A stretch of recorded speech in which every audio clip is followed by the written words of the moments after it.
No, of course you can't hear me because I was muted. I'm always muted when I start. Let me know if you guys can hear me over there in the chat.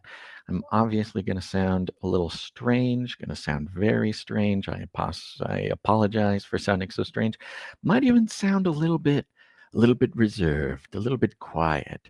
And that's because I am out traversing time and space and things just aren't, you know, you know, they're just not what they should be. They're not. But I'm going to play a little bit of feeding the ducks here. Look at that. There we go. We're feeding the ducks. In the chat, let me, do I sound like okay? I kind of have to like talk quietly, and it's kind of an echoey room. There's like a fan in here, obviously not in the studio. So hopefully that's going to be okay. I think the weirdest part will be me talking sort of quieter. Okay, Susie Cute says you sound a little far away. Let's try this. How about that? Check, check, check. In the end, might not be a whole lot else that we can do. So that might just be it. Okay, we got people flooding into the live. So what I'm going to do is I'm going to get started. Oh, and here's another sad part. Apologies for this. I will not be on camera. So, unfortunately, visually, this might be a little bit less of an engaging show than usual. I don't know. Maybe I can put some GIFs up or something. I don't know. We'll figure it out. But yes, so apologies for that. In fact, I didn't think I was going to be able to do one today. And I am very late, very strangely, in a very weird place. But after seeing what Gon's made Beyond the Verse about today, I just had to do it. So it'll be a shorter one, but it'll be good. This is called consistency, folks. That's what we're going for. So feeding the ducks is almost over. And then I'll hit that jingle and we'll get going. So let's go ahead and do it. Where's the jingle? There it is. Here we go. Called it. We got a caller. We got a caller on the line here. What's going on, everybody? Welcome to Canary Clubhouse. For those who are watching, apologies. I am not on camera. For those who are... Oh, no. Oh, no. It was on repeat. It automatically turns on repeat. We got a caller on the line here. Okay, thank you very much, Jonathan F., for that jingle. I don't know why it automatically does repeat, but it does. Here we are, Canary Clubhouse. Thanks for being here, everybody. The audio is going to be a little strange. My energy is probably going to be a little strange. But you know what? We're gonna do it. Shorter show today, so don't be too sad about that. But remember, more important than anything else is this is a call-in show. So you're gonna call in. You're gonna want to call in, especially after we premiere the new Beyond the Verse for this week. It's not even out yet. Not gonna be out until after this. So you guys are the first in the world to get to not only view but discuss this superb mini documentary from Gons.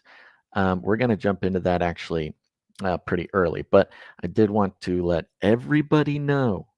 Everybody must know. If you look in the description of this video, look in the description. Look right now. Can you see it? That's the call-in link. You're going to click on that link. It'll ask you a couple of questions. It'll put you into the back room of the studio here, where you will wait patiently, watch the show, listen to the show, chat with other people in the back end, and then when the time comes, you will be led on stage and we can chat. So make sure to do that. Now to the Hungry Panda says, Basil, please tell me you're doing this from the airport.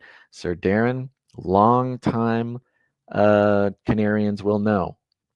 I have done more than 2 episodes from inside a rented space in a business center in an airport. So it wouldn't be the first time, but that would be telling, wouldn't whatnot. Okay, so there you go. Make sure to call in.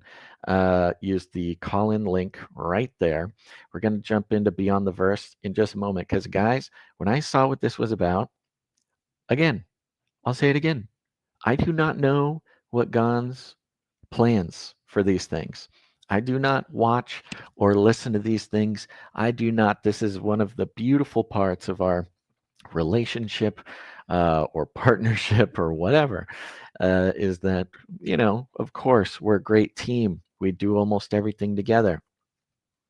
But we also are two separate people with two separate sets of talents and motivations and intellect.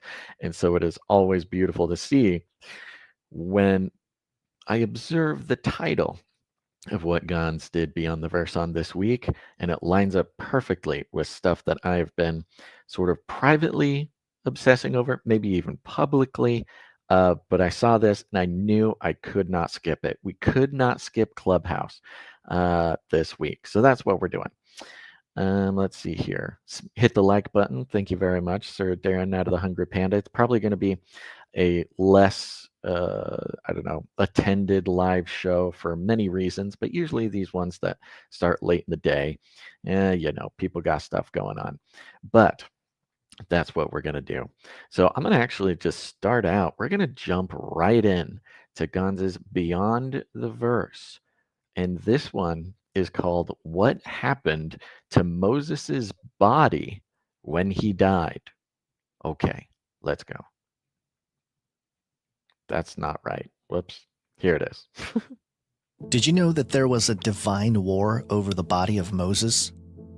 Welcome to Beyond the Verse, where we will explore the cosmic battle over authority, authenticity, and the destiny of our bodily resurrection from what we learn about Moses post-mortem. A topic that might echo into the end times, where false claims about discovering sacred remains may become the argument for the Antichrist. In Deuteronomy 34, verses 5 and 6, Moses' death and divine burial are mentioned. So Moses, the servant of the Lord, died there in the land of Moab, as the Lord had said, and he buried him in a valley in the land of Moab, facing Beth Poer, and no one to this day knows the location of his grave. Here we see the only place in the entire Bible where God himself is explicitly said to have personally buried a human being. It's interesting to note that there are no supernatural intermediaries in this situation, whether it be angels or other divine beings. And no other prophet, king, or patriarch received this kind of divine burial treatment. It also speaks into the concept of divine concealment. We learn in the New Testament that there was a dispute in heaven over Moses' body. Jude 1 verse 9. But Michael the archangel, when he disputed with the devil over the body of Moses, did not dare to bring a slanderous accusation against him, but said, "The Lord rebuke you." Here we see a clear reference of Michael the archangel confronting Satan over Moses' body. The Assumption of Moses, which is a Jewish pseudepigraphical or non-canonical text from the 1st century, gives additional traditions about Moses' death. Jude appears to reference it directly when he mentions this dispute over Moses' body. And according to some interpretations of this ancient text, Satan tried to claim Moses' body to use as a tool for deception. Perhaps this was to create a false relic, where the body of a dead Moses is somehow reanimated falsely, not merely through idolatry or false worship, but perhaps something even more nefarious that could be categorized as counterfeit signs and wonders. The other thing to consider is that according to Numbers 20 verse 12, Moses wasn't allowed to enter the Promised Land due to his sin at Meribah. Satan may have been arguing that legally Moses didn't deserve divine burial or resurrection and tried to discredit God's justice. The bottom line here is that Satan did not want Moses' body to be honored. He wanted the body to twist it into a weapon of deception. which is why we see God send Michael the archangel to intervene and protect Moses' body from being used in such a way. Another element that makes this whole conversation interesting is the fact that Moses appears glorified at the transfiguration of Jesus in Matthew 17. In verse 3, it mentions, "Suddenly Moses and Elijah appeared before them, talking with Jesus." So obvious was this appearance of Moses that Peter, in verse 4, says to Jesus, "Lord, it is good for us to be here. If you wish, I will put up 3 shelters, one for you, one for Moses, and one for Elijah." This suggests that Moses' body was not abandoned in Moab, but was retained or protected for a divine purpose. There are no prophecies in the Old or New Testament that references Moses' body being discovered. Yet in Matthew 27, verse 64, it says, "So give the order that the tomb be secured until the 3rd day. Otherwise, his disciples may come and steal him away and tell the people he had risen from the dead. And this last deception would be worse than the first." While this is referencing Jesus' death and resurrection, we might be able to connect it to this situation with Moses because of its references to grave theft and false resurrection claims tied to deceitful signs and wonders, which again, the man of lawlessness will use according to 2 Thessalonians 2, verses 9 through 10. So in conclusion, Moses' concealed grave and the celestial dispute are more than curious, they're profound symbols. Jesus, like Moses, died on a mountain, but unlike Moses, he defeated death permanently. Satan wants legitimate authority and resurrection power, so he targets high-commodity bodies like Moses. God hides Moses' body to guard truth and glory, demonstrating that resurrection is not negotiable. Ultimately, Michael rebuked Satan, and God preserved Moses' body for his divine narrative. If heaven is willing to fight to protect one faithful servant's body, how much more will it guard your risen identity in Christ?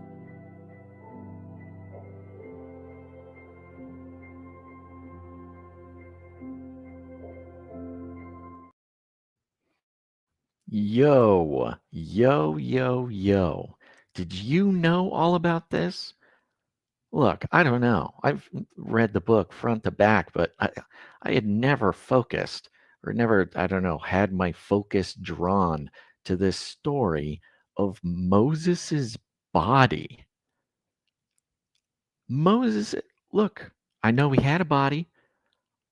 I knew that he, did the same stuff with that body that I did. But this is something that has come up repeatedly recently, specifically in, I guess I mentioned it sort of recently on Canary News Talk. I've brought it up specifically in reference to the Gnostics. I guess we did talk a little bit about the Gnostic history of Augustine. Was it Augustine? Yeah, Augustine, and the various heresies there. I've even sort of tiptoed around the problem with very widely accepted theology from American evangelicals that I'm telling you, I mean, I'm just speaking from my own experience, is so tightly held and so it's such a foundational piece of practical faith for American evangelicals that to reference the fact that this theology comes directly from the Gnostics and was one of the premier heresies that finally got the trigger pulled on the Gnostics and exiled and all the nasty things that happened to them. And that is the Gnostic theology specifically around the body. And St. Augustine, who was a former Gnostic, who then became a very famous, very prolific Christian, I guess Catholic technically at the time, I'm not really sure. he's the one who kind of brought it into Christianity broadly. But before this was like they were going to war over this theology. People were like, this was very serious business. And this was the theology of the body.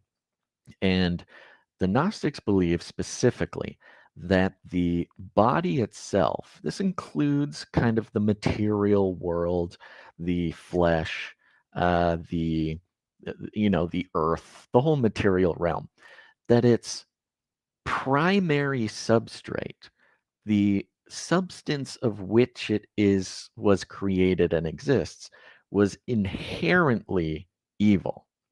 Not just that, people do bad things and it's hard not to do bad things, or, I don't know, the dirt is dirty and so therefore it's not heavenly or something like that.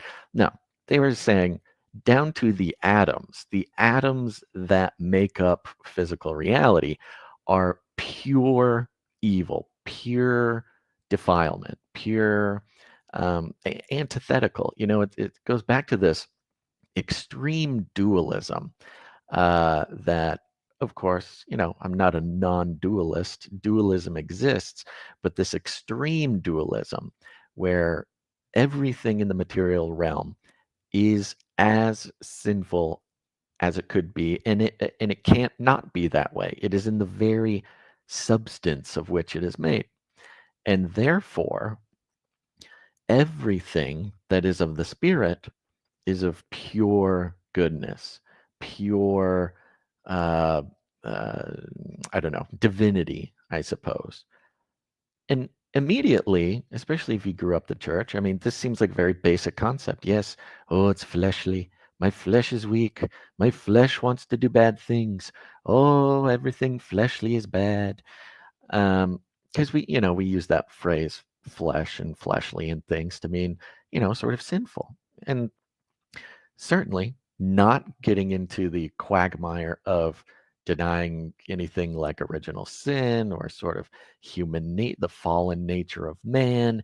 No, no, no. We're talking about the very building blocks of reality being pure evil, and everything that is on the other side of that, meaning spiritual, heavenly, divine, what we call the spiritual realm.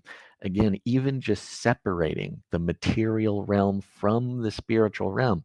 This is an extremely Gnostic heresy. And look, I'm not saying you're a heretic if these things are sort of built into your worldview. Because here's the thing, they're totally built into our very understanding of the world, totally built into just the way that we uh, categorize reality. And one thing that I think is, for me, has been a real propellant in maturity for faith and understanding is that it's all one reality. All of reality is one reality. All of material creation, all of the invisible things, all of the spectrum of light that we cannot see, the spiritual realm, the physical realm, it's all one thing, okay? But to split it in dark and light, left and right, these extreme potent dualities, this is an very esoteric way to go about the world, and B, really not even in line with early Christians who were, or even going back to ancient Hebrews. There was not this obsession with the separation between the physical realm and the spiritual realm. Indeed, the ancient Hebrews, I mean, they didn't even really have a concept for a spirit being separate from the body. However, we can, of course, dive into some of the comments made in the New Testament, but broadly, this is just kind of how the worldview was the whole time. And so back to the Gnostics. The Gnostics, one of their main heresies that really was so out there that they fled to the caves for fear of death out in the desert, was this insistence that every molecule of physical reality was evil. Not just that it was inherently evil, but that it could only be evil. And this really doesn't line up with A, what's in the Bible, and B, how we even experience ourselves. In the Old Testament, the spirit and the body were significantly more entwined. They relied on each other. They were, they were still sort of referenced, not opposite of one another. They were referenced, you know, on occasion apart from one another, but the idea was that your body is very much a part of the substance of your spirit, and vice versa. Now I get it. Look, I get it. Especially if there's a new person here, and I'm trying not to beat it to death. But for me, who grew up in the evangelical church since I was 0 days old, and now I'm 30 something, it was such a foundational concept that the spiritual realm and the material realm were like opposites and totally separate. And you had to, if you wanted to go to one, you had to leave the other and things like this. But this is really not even biblical. And not only is it not biblical, but it's is one of the most famous heresies done by the Gnostics, who have been um, adopted and propagated by those who are interested in and practice esoteric occult traditions. Because you think of the Masons, you think of the Masonic Lodge is obsessed with opposites, is obsessed with this extreme exclusive duality. You've got the black and the white checkered floors. You've got the two pillars, one of fire, one of smoke. I forget what they're called. This dark and light being separate things and being opposed to one another is a core operating foundational belief in a Gnostics, esoteric, occult traditions, beliefs, and worldviews. Maybe not even worldviews, but practice. But what this idea that our body is this inherently evil thing. Now, again, let's make a separation between our fallen nature as human beings. And as human beings, that includes our spirit and our body. That is the whole human, okay? So, but our body being inherently corrupt and our spirit being inherently good. Because could you name a few other things in the spiritual realm that are not, you would not call good and divine and perfect? Yeah, there's tons of things on the spiritual side of reality that are not good, that are not holy. On its face, step one, the Gnostic duality is so against, the problem is it makes sense. It makes sense. It feels right because we have to kind of categorize things. And if it's not one thing, it has to be another. So it's an easy way for us to kind of idealize what reality is. But, so there we go. There's a whole big rant about that, which leads me into this idea that our body is evil, inherently bad, things like that, obviously problematic because we're here. We have a body. It is a part of who we are.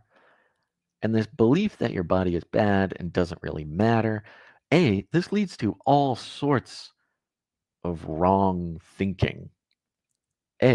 Just in our life, taking care of our body, not taking care of our body in all the different ways, respecting our body, not disrespecting our body.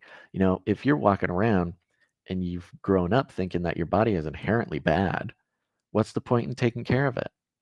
What's the point of resisting the things that it desires? What's the point of whatever? There is no point. If your spirit is all good and totally separate, and your body is inherently bad, this leads to a host of ways that we sabotage. Because the truth is that our body and our spirit are not as separate as we have been led to believe. I'm not saying there's not two different parts of us intertwined, not saying that there isn't a spiritual body, but the health of your body, personally, honestly, and I think this makes sense to a lot of people, and a lot of people agree with me, the state of your body has an enormous impact on the state of your spirit. And to ignore that is just silly. But now we get into this story of Moses's body. Let me pull it up because I pulled up these scriptures as Gons did them here. Hold on, let me go like this. Present. Let me share my screen. Go like this. Excuse me. Okay, so here's one problem. We have an issue, folks, is because my computer is going on 10 years old, they have stopped supporting software updates for my browsers. So all of my browsers are years behind and don't seem to include all of the features to present. Okay, here we go. Let's try this. All right, so Deuteronomy 34, 5 through 7. And Moses, the servant of the Lord, died there in Moab, as the Lord had said. He buried him. Who buried him? The Lord buried him in Moab. God himself took care of the body of Moses and buried him himself, like God said in BTV. No angels, no messengers, no nothing. The creator of the universe himself took care to protect, sustain, and bury the body of Moses in a valley opposite of Beth Peor. But to this day, no one knows where his grave is. Moses was 120 years old when he died, yet his eyes were not weak, nor his strength gone. And then over to a later reference. Oh my gosh, this old thing is making it very difficult to share this quickly. Apologies. Over in Jude, Moses' body comes back into the picture. Here it is. But even the archangel Michael, when he was disputing with the devil about the body of Moses, did not himself dare to condemn him for slander, but said, "The Lord rebuke you." So we have this hint in Jude, which is pretty trippy, sort of like spiritual warfare type of book. You have a reference to the body of Moses, and at some point, the devil was trying to get at the body, was trying to take the body, was trying to do something with the body that God had protected and buried himself. And in some scene of like spiritual warfare, you can even see the devil like leading some sort of battalion into the valley of Moab, and Archangel Michael leading his battalion into the same thing, and this crazy spiritual war starts taking place. Spiritual blood and guts flying around, whatever.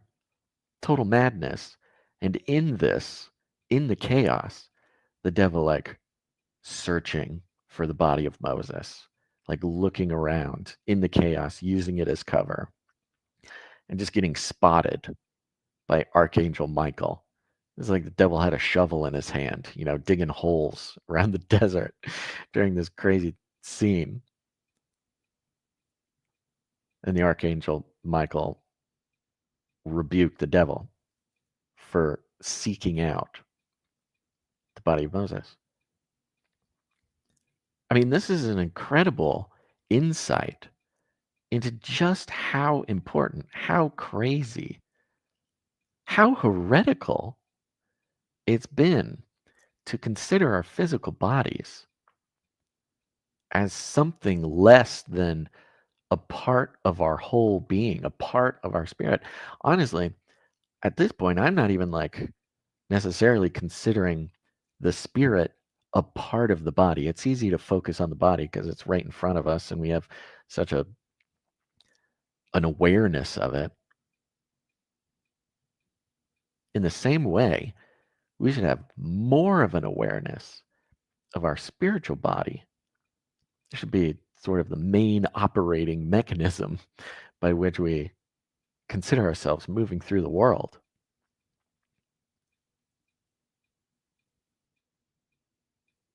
I mean, this just blows my mind. I was on Millennial Mustard Seed podcast, and God bless them, they let me go on a couple of rants about the fact that, especially for men, but I'll say for women too, men and women, I mean, issues of the body, sins of the body,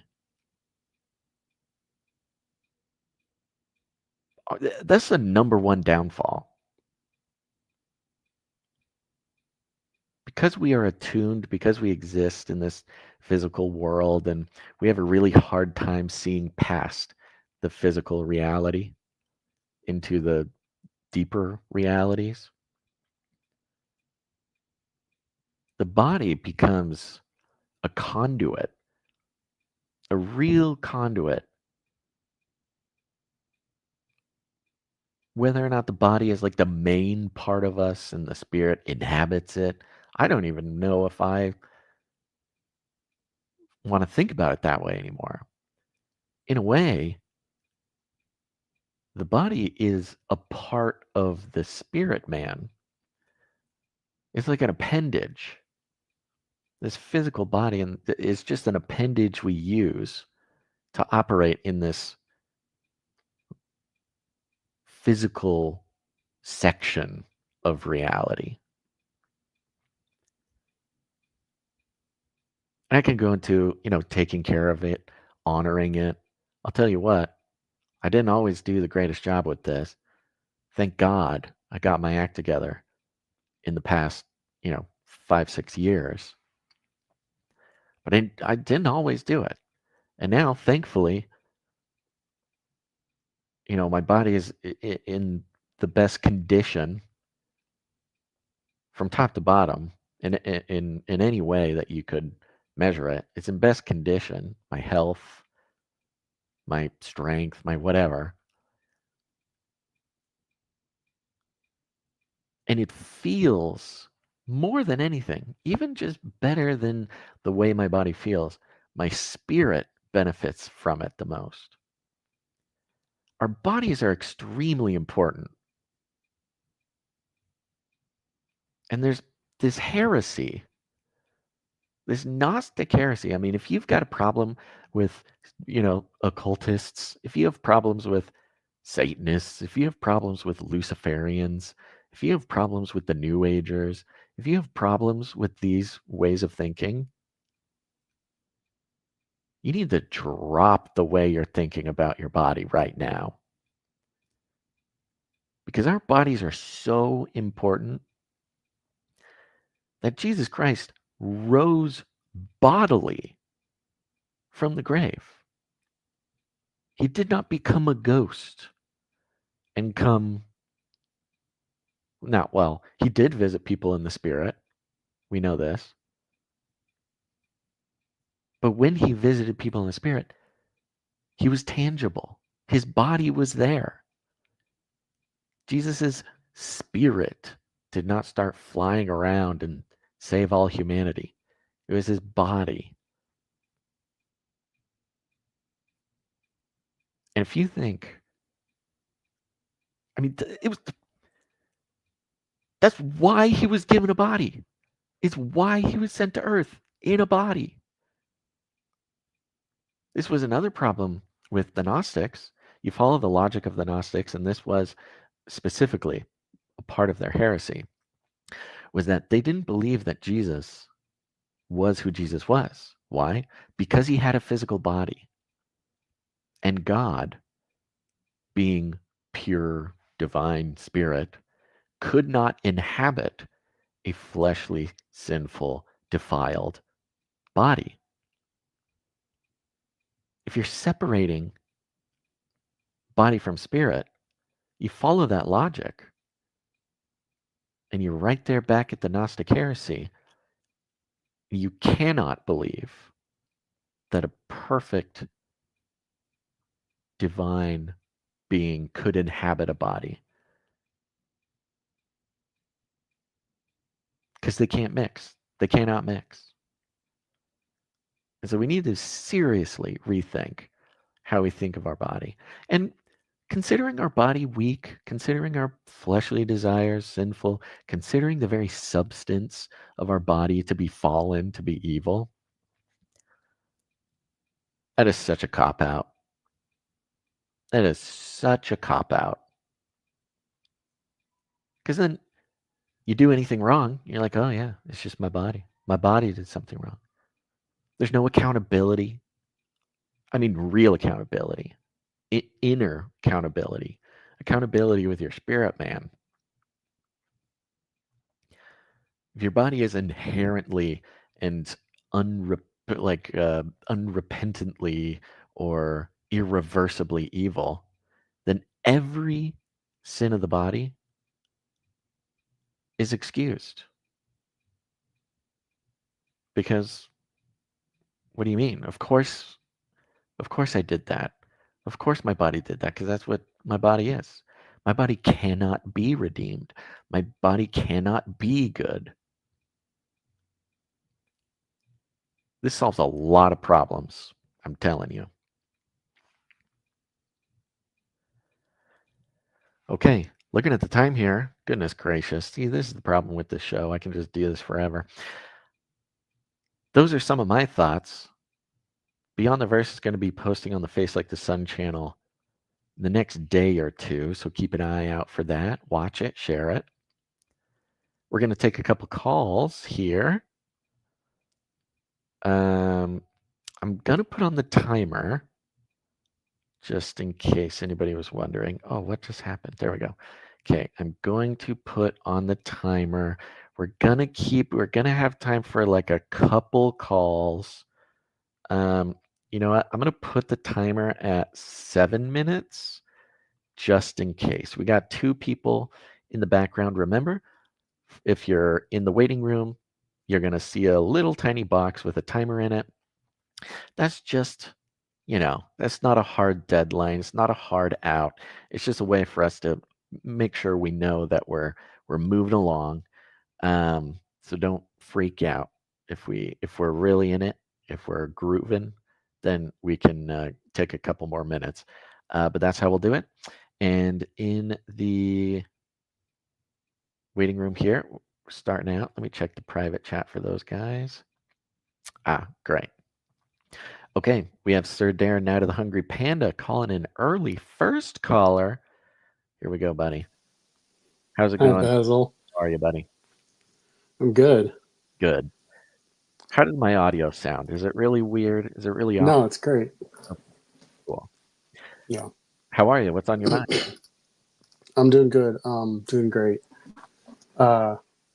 Really interesting topic. This is interesting to think about, where this idea of the Gnostic belief of like everything done in our flesh and our reality is the corrupted thing. Yeah. As opposed to what is the difference between the corruption of sin. I mean, obviously we know that in scripture it says that all of this creation gets, burned up and destroyed at the end, and we get new bodies and everything. Yeah. So there's kind of like this tension of what is our bodies completely corrupted? Is our flesh completely corrupted, or is there any redeeming qualities whatsoever? Totally. Um, Well, it brings up that. Sorry, I don't. I'm going to try not just to good. ramble, but on that point, I mean, it actually sets the concept stage a little bit better for the sort of Satan's eternal mission to corrupt the image. We talk about the genetic problems of Genesis 6 and Noah's Ark, of course, the Nephilim, all these different things that have previously been hidden, but find their way to the top because God bless the people who pay attention to that sort of thing. It's always been a battle for the body.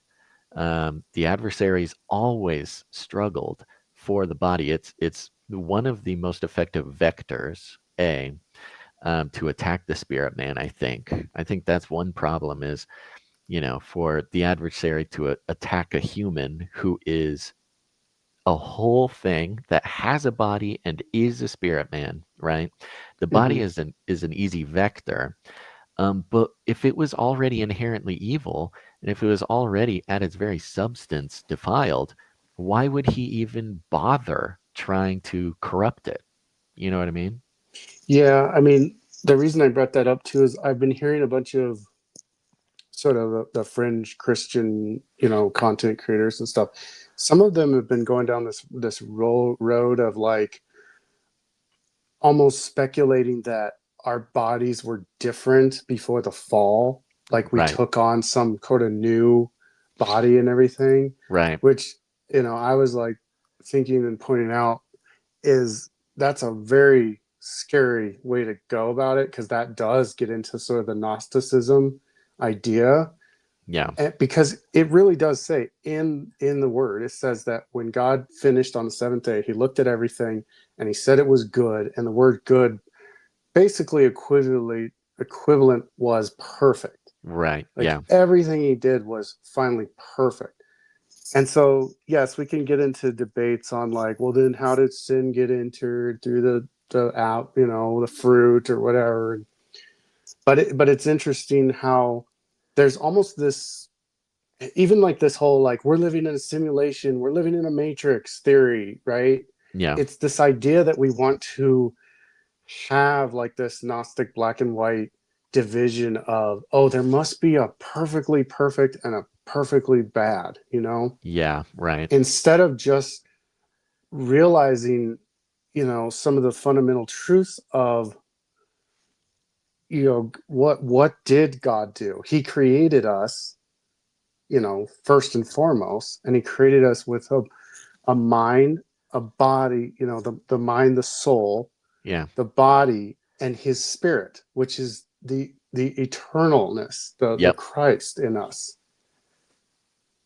Yeah, exactly. I mean that breath, that ruach, which was like the final ingredient that made man what he was, instead of just like a bunch of dust particles kind of, arranged in an impressive shape.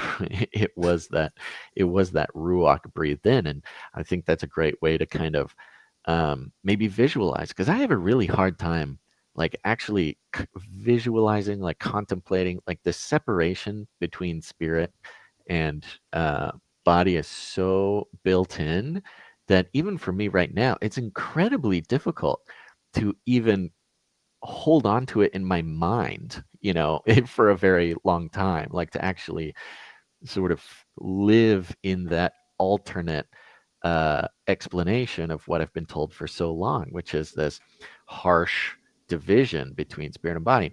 But like you said, in the beginning, man wasn't man until the ruach came in, until the breath came in, until the spirit came in.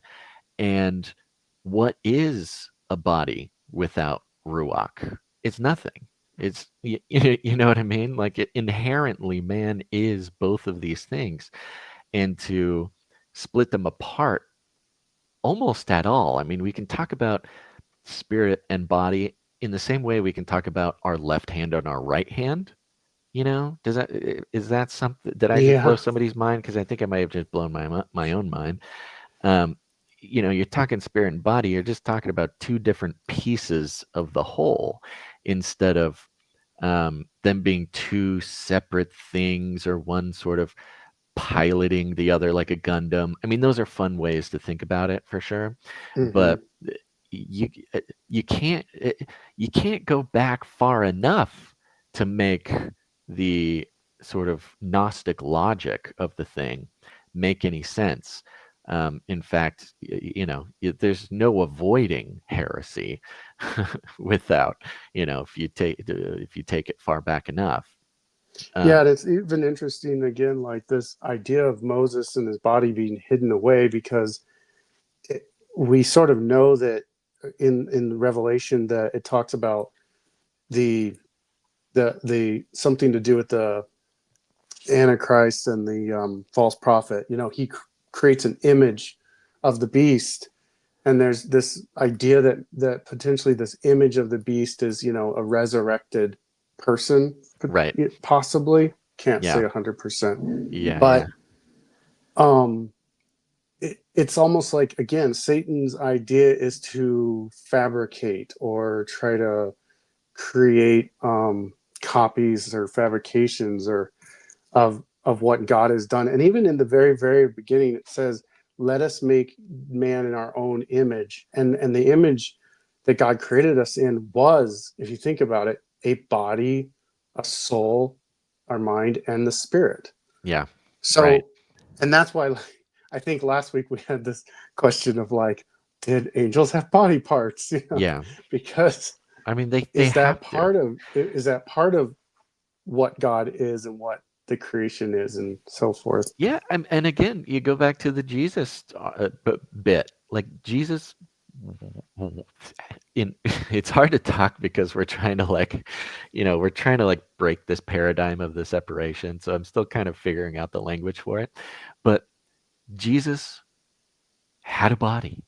He was not Jesus without a body. He had the body was part of the body was the left hand to the right hand that was the logos, Hmm. the forever man, and the physical resurrection, the physical appearance, even what was it? Doubting Tom, was it Thomas who had to touch the holes in his Yeah, hands? it You know, was. like Jesus wasn't separating soul and body. I mean, and think of the powerful corrupted way, the powerful corruption that comes with convincing people that their body and spirit are two separate objects. I mean, it changes everything. You can kind of like pinpoint almost in every area of our lives the way that this idea of the separation of the body and the spirit, affects us negatively. Um, yeah, I mean, it just seems so obvious. And the reason I get so hyped and still try to like explain it as much as I can is because even I am like, bro, that is literally opposite of what I've been taught forever by any pastor, by any teacher, by, anything. And I don't necessarily blame those people. Um, and, maybe that's what it takes to just hold the reality in your head that there's a spiritual aspect of you and a physical aspect. Maybe Yeah, we just don't have the like logical structure to consider them the same thing. I don't But think so. I But I don't think mean, so either. I do know, like, that is sort of the Gnostic heresy, is that they were trying to almost, I believe some of them at least, were trying to claim that Jesus didn't exist in a body form after the resurrection, that he was somehow outside of Right. physical form at that point, and that's why it was considered that heresy. Yeah. And again, we know how important genetics, the body, are to the adversary. We know that's a primary vector through which he can get into our lives. It is our body that opens up portals, spiritual doors, to let in whoever wants to come in. But in this Moses story, it's just incredible. I mean, Moses' body, physical body, is so important that God himself takes it and protects it and buries it. And the archangel Michael protects it from the devil who is seeking it out for some weird reason. I mean, you go to the Nephilim. This, of course, you want to get as crazy as you want. Goes to the Nephilim, goes to the Greys, goes to cow mutilations. Like, you could take it as wacky as you No want. kidding. Yeah, but it's all in there, man. Well, you have any other last thoughts here, buddy? I appreciate you calling Just in. a really quick thing I noticed that in the Nephilim story, where in Genesis 6, saying the Nephilim were there in those days, it said God was like, my spirit will only be with man for 120 years. Mm. And then Moses only lived 120 years. I was like, oh, well, that's sort of interesting. I'm like, Yeah. that's something to maybe dig into a little more. Yeah, it's right there, man. It's right there. It's so interesting. Well, thanks for calling in, buddy. Really appreciate it. It's great to talk to you. All right, you too. Take it All right. easy. Talk to you next time. All right. Goodness gracious. Look at us go. Okay, we're doing pretty good on time. I think we got time for one more caller here. Let me go like this. I know you guys, thank God you guys cannot hear when the alarm goes off. I cannot turn off the sound on the alarm. So if it sounds like I get distracted by a crazy bell ringing in my ear, let me know. All right, we got Estabbon in the back room. Estabbon, you're on the stage. What's up, buddy?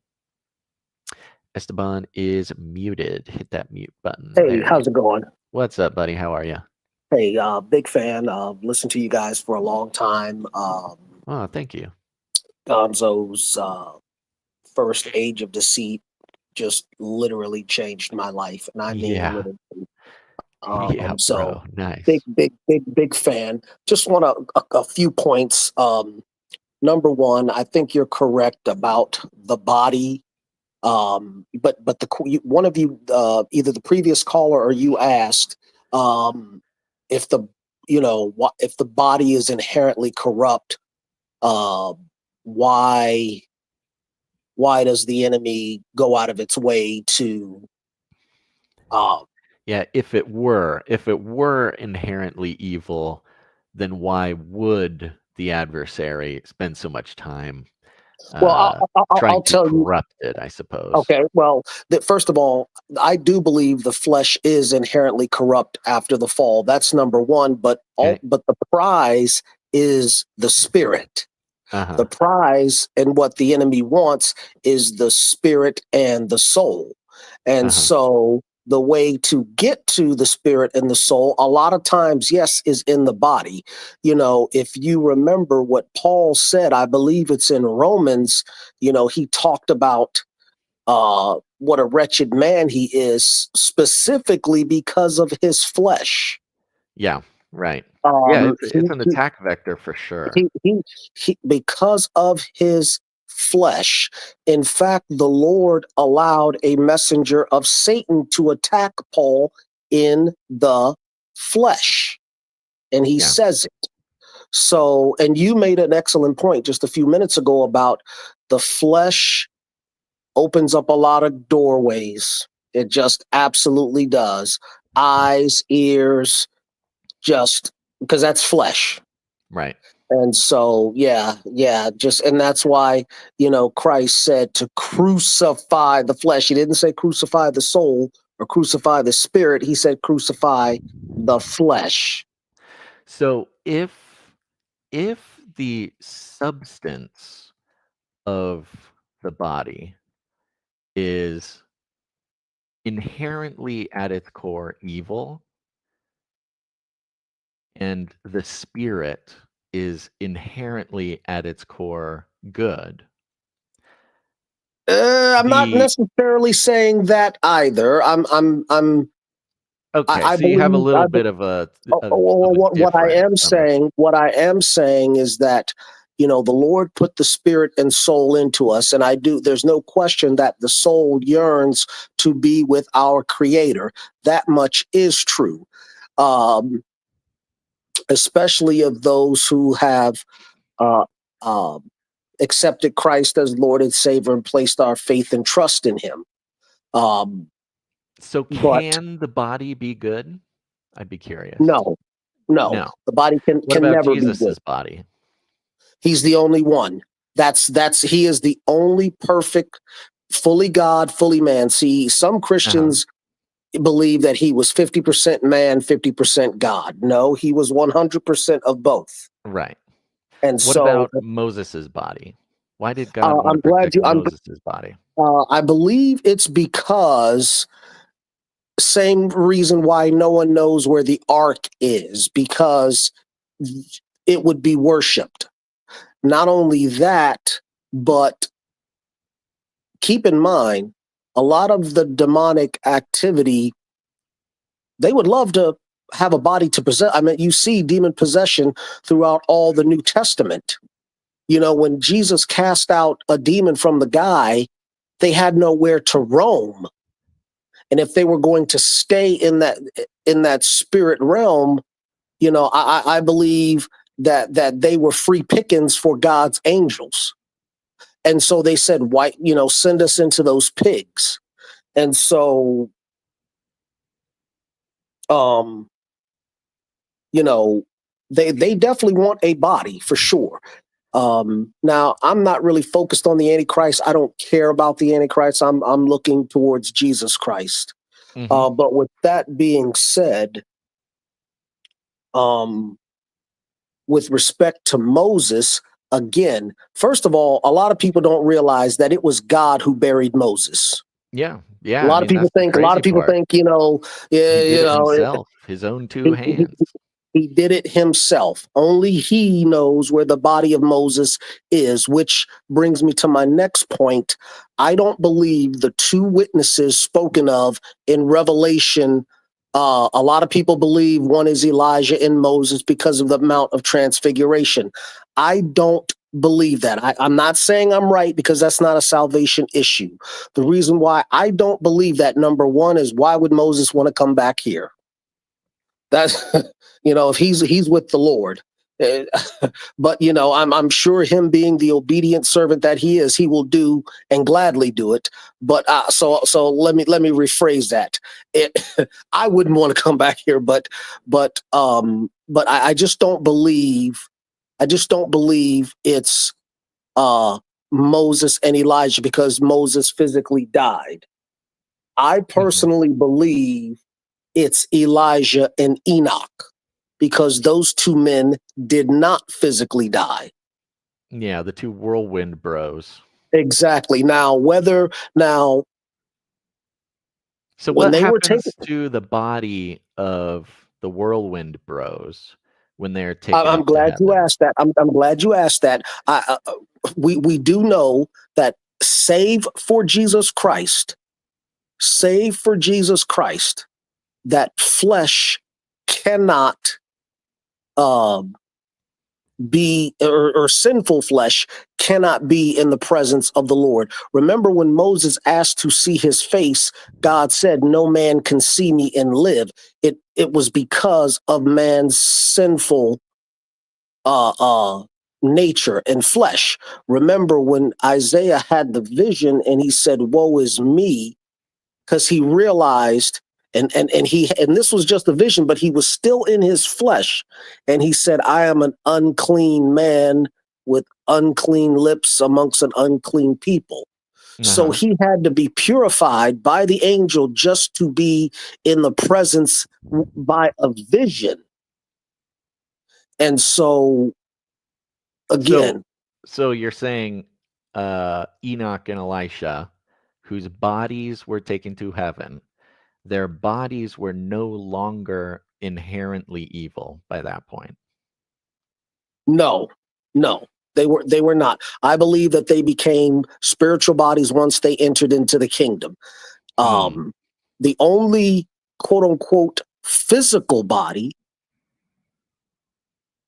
and I don't even believe it's a physical body. I'm not really concerned about being wrong or looking like a fool, because again, it's not a salvation issue. And I'm not worried about being labeled a heretic, but I do believe when we see Christ and we're with Christ, we're still going to see the scars on his hands and on his feet. Yeah, of course. It's going to be a symbol. I do believe. Now, does that necessarily mean that that's going to be a quote unquote physical body? I don't know. Well, it But was a if it physical body when he appeared to his disciples. right, and that's why I'm saying, save for Jesus Christ, if there are physical bodies in heaven, he would be the only one. So what happened to Elisha and Enoch's I body? believe they were transformed, into spiritual bodies. They have a body. I mean, when we think of spirit, we think of like they're just like this floating blob or a ghost. No, I mean, I still think 10 fingers, 10 toes, 2 ears, a nose, not 2 noses, but a nose, 2 eyes. It's just in a spiritual form. Yeah, it's interesting, Esteban. I think we both have a similar vision for what we are, for what we expect, and for what the Bible has to teach us about this sort of thing. And I can I just make I one last I point am before? Go ahead. yeah, let me finish this point because I want to make sure that we're on the same page. Because I think we have the same heart and the same vision when we imagine, when our spirit man imagines what uh the sort of spiritual body might look like. I'm not sure I'm not sure if I fully follow the sort of transfiguration or the transition of a physical body into a spiritual body. Now, the Bible does talk about our glorified bodies, Okay. but our Well, glorified bodies could, I don't know. Now I'm just talking with a buddy here because you talk about 10 fingers, 10 toes, that sort of thing. The image that we were made because we in, were made in the image of the God. That's shape. right. That's why I believe, even though God is a spirit, he had 2 eyes, 2 ears, 10 fingers, 10 toes. Doesn't Yeah, mean he yeah. wasn't a spirit. Doesn't mean he wasn't a spirit. But I want to challenge you on that, because if it's not necessary, No. if it's not, Well, real quick. well, No, go. sorry. No, just to be clear, because I'm not saying that he wasn't a spirit either. Okay, I'm the path that I'm walking here is that are I think we are forced to think as spirit as physical sorry we are forced to think for matters of logic or comprehension, to think of the physical body and the spirit body as inherently two juxtaposed dualistic no, things, no, whereas they're not. They're not. yeah, I think there's something much closer to uh, these two things not actually being as separated as we think, because even in the idea of a spiritual body, like what does a spiritual body even mean? Because like when we say spiritual body, we what comes to the normal person is, well, okay, Like a maybe ghost. you can look, yeah, maybe you're a ghost, but you look the same and you can move through walls and maybe you like have some powers and you can fly and stuff like that. There's really nothing, there's no logical reason why a glorified or sanctified physical body could not express those exact same characteristics. And I, this is where my issue comes with the I'm going to tell you Gnostic why it can't. I'm going to heresy tell you. of the substance of the physical body being inherently evil. Okay, I'm going to tell you why I disagree. Because Okay. again, just because Christ was fully man, there needed to be a blood sacrifice for sin. So just Hmm. because Christ was a physical man does not mean he is the only flesh that was not inherently evil and wicked. And by the way, Of I'm course. not just saying Christ was also genetically pure. And what I mean by genetically pure, I mean his line from Shem was not corrupted by the Nephilim. Right. So he was genetically pure. His entire line was. Right. But the reason why I disagree with you respectfully and lovingly is because, again, Christ had a body. When he rose from the dead, remember, he just appeared in the room. Mm-hmm. So In his body. in his physical body that could be touched. He and did. was still wounded. Right. Now, I don't know if he walked through the wall or he just appeared there. He's the Lord. So that's why I say he's the, at least at that time, he was the exception to the rule.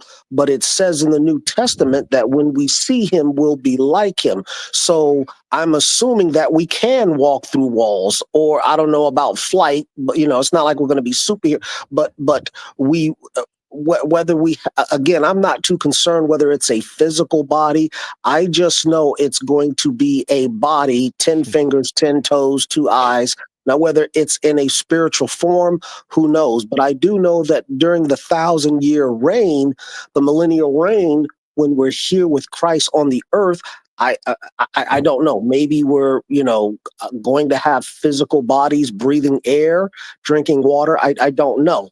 But here's what I will say, and the point that I wanted to make, and I wanted to get back to challenge you on your narrative, is because when Christ went up to the Mount of Transfiguration, how did Peter, James, and John recognize Moses and Elijah?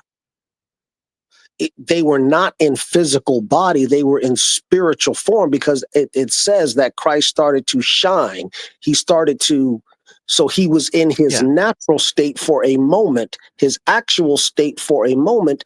But how did they recognize Moses and Elijah? Well, so can I ask you a quick question real quick? How would you describe what you perceive my point to be? Like, or my narrative? You said my narrative.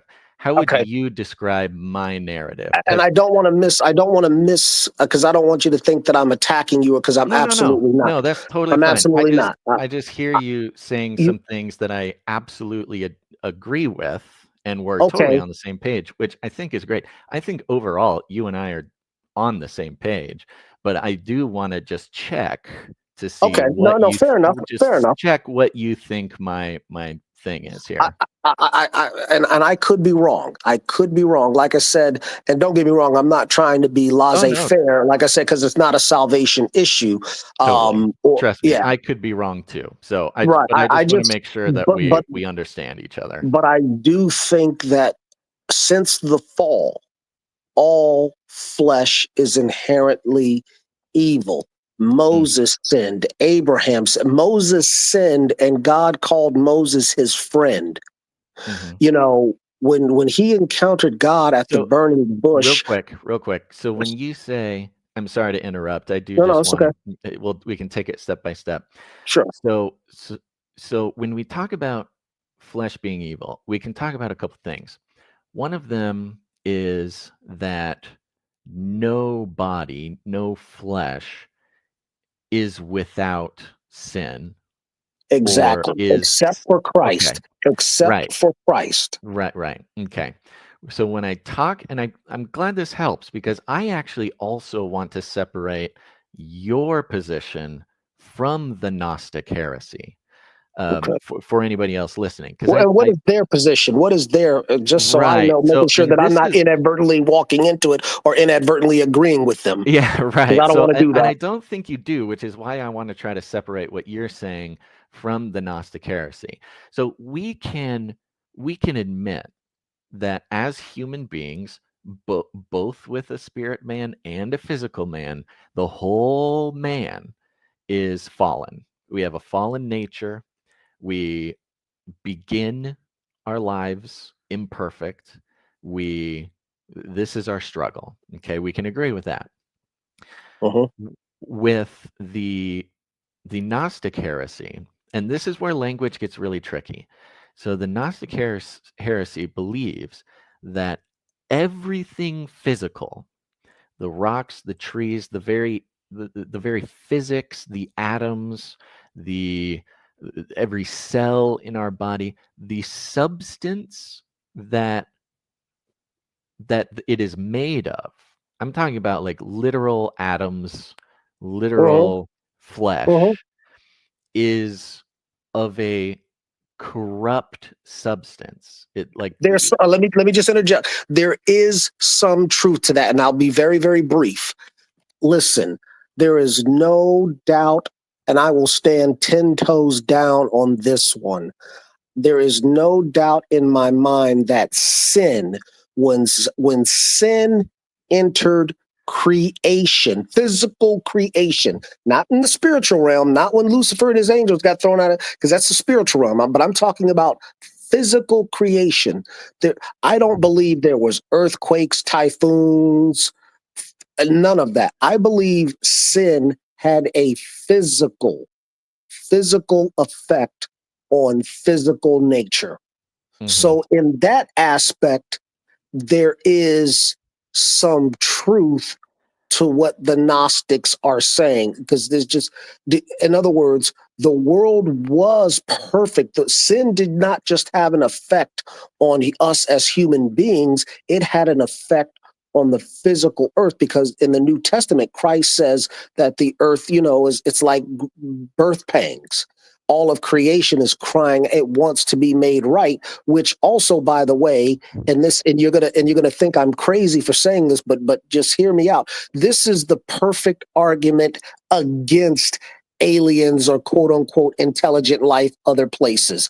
And I'll tell you how that is. If there were intelligent life on other planets, quote unquote aliens, who died for their sins? Yeah, well, I assume it would be Jesus, but you're in this house, we don't believe that aliens are from Right, of other course. planets. So, I'm just throwing that in there extra. That we literally just just slayed any argument of any possibility well, that there could be quote unquote I'm not extraterrestrial sure. intelligent life. Yeah, Just throwing that out there, just I extra. hear you. I hear the argument. I'm not sure if I'm convinced by that particular argument, but the problem, there is no problem because you and I both agree on the nature of that,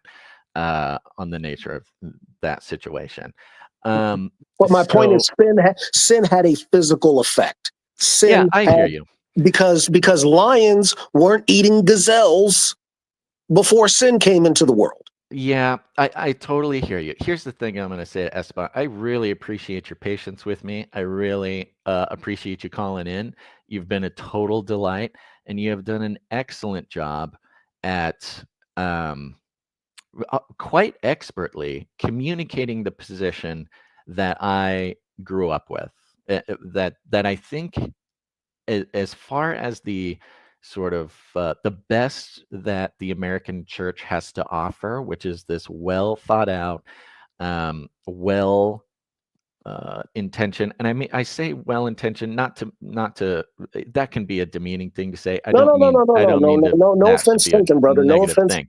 No offense taken. No offense Yeah, taken. you've obviously um, done your research. You've obviously articulated this conversation before in many forms, I'm going to assume, because you're very good at it. Well, I'll I just say this: when it's hearing you, only one because of second. you and Gonzo. It's only Oh, because of you and Gonzo. So well, thank you. thank you very much. I love hearing that. I appreciate that.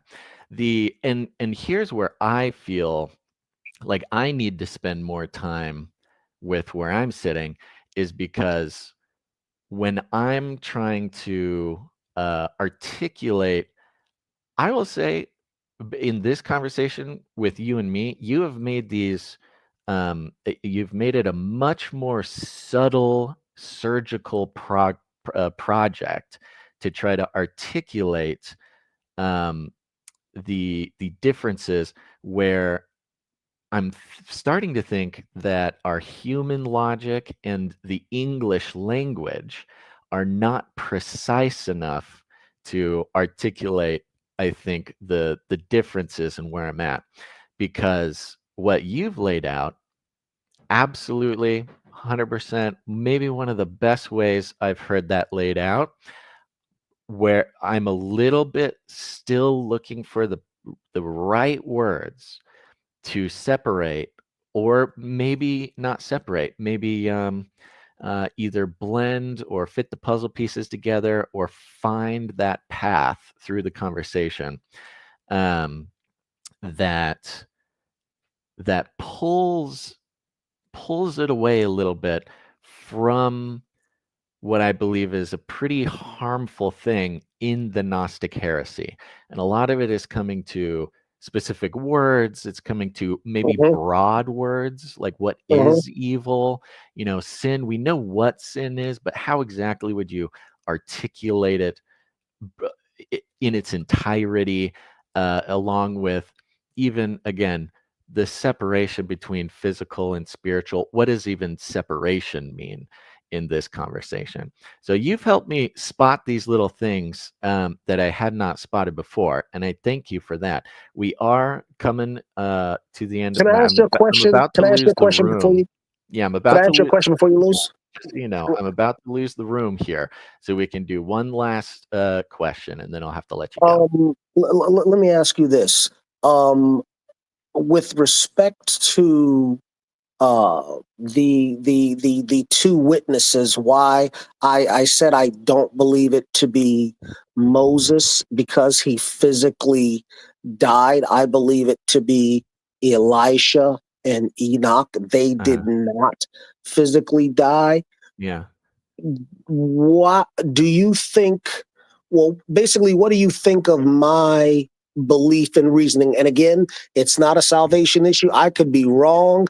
As long as I'm not speaking heresy, No, I can be I don't wrong. think it's And heresy. so, Yeah, no, I think it's interesting. I actually don't have a huge problem with what you're saying. I think it, again, this was not part of your your argument, but I think the fact that they were both brought bodily in a whirlwind, regardless of what happened to their body afterwards, I actually think that makes a lot of sense to me. I'll have to, dig into it a little bit more, but I don't necessarily have a problem with those two being the ones. when are you doing this again, by the way, so that I may Every be able to Thursday. possibly every Thursday? Every Okay. Thursday. Yeah. Yeah. Please call in again. You're a pleasure. You're articulate. You got great sound quality. And you can tell I had a good time because we went way over my timer. So I appreciate that. make sure to tune in next Thursday, Estabbon. I appreciate you calling in, buddy. Appreciate it. Thank you, brother. God bless you. Okay, everybody. That's about it. I did not expect to go this long. This is very impressive, and you're all very welcome. But I hope you enjoyed that. I had a great time. And I see most of you also did. All right. So thank you. Thank you again for being here at Canary Cry Clubhouse. Take a second right now, especially if you're new. Take out your phone, open up your text message app, and text the word Canary to 877-740-3226. I'll say it one more again. That's Canary, just the word Canary, to 877-740-3226. That'll put you on our text message alert program, so you'll never miss a show, including these Canary Cry Clubhouse episodes. But the real fun part is that you can text us back at that number. I cannot carry on a conversation with you because it's very expensive, but we read them. I read them all. And sometimes we read them on the show. We're a little short on time. So I'm going to just read a text from 281 who says, question, can you recall the episode where you do the breakdown of Christian nationalism and how it is more of a political movement than actually a biblically based organization or something like that? Be blessed, my guy. Prayer for the Canary verse. Thank you very much, 281. Yes, I cannot give you it was a Canary Cry News Talk. There was a Canary Cry Radio with Dr. Future. It would have been the most recent one. He's the one who did a lot of the research on the actual political movement in the mid 20th century. So there should be a recent, and by recent, I mean somewhere at the top of the list. Look for it, Dr. Future episode. And then maybe somebody out there, a listener, maybe Clank, I don't know if he's on this one, It would have been an episode in about 2022 that we broke that down on Canary Cry News Talk. What's really tripping me out? Hold on one second. Let me grab it on my phone. Let me see if I can find it real quick for you. Because, yes, this is obviously more relevant than it's ever been before.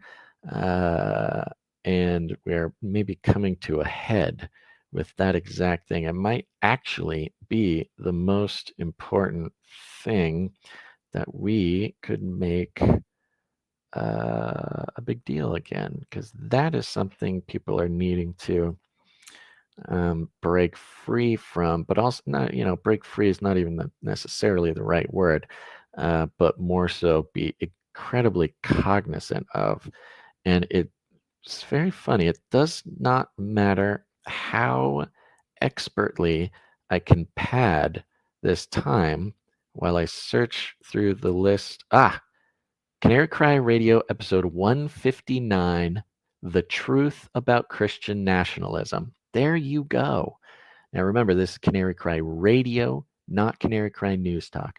Canary Cry Radio episode 159, The Truth About Christian Nationalism. Sir Darren, thank you so much for trying. Sir Darren said it was Jesus versus the Spiritual Industrial Complex with Dr. Future 153. That probably is it too. I'd start with 153 and then do 159. I think that's the thing. Start with 153, do 159. It's been a while since I listened to those, so I don't know if they need updating, but go check it out. Okay, everybody, I got to get scooting.